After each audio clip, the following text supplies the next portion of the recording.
How to clear Gmail search history. Hi everyone, this is Kate and welcome back to another video, and in today's video we will learn how we can clear Gmail search history. So without further delay, let's get started. For that, first of all, you have to open up a Gmail application in your mobile device and make sure that you're logged in with your preferred account.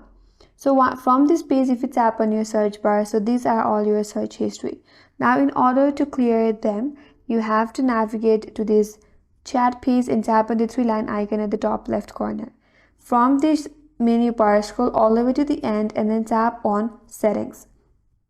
Under Settings, tap on General Settings. Once you're here, tap on the three-dot icon in the top right corner. And here is an option for Clear Search History. All you have to do is tap on Clear and confirm it by tapping on Clear. Now once you have cleared your search history, you can go back to your chat page.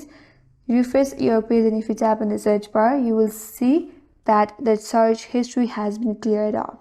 And that's all for today's video. Hope this video was helpful, and if you're new to our channel, consider subscribing. Thanks for watching and stay tuned for more videos.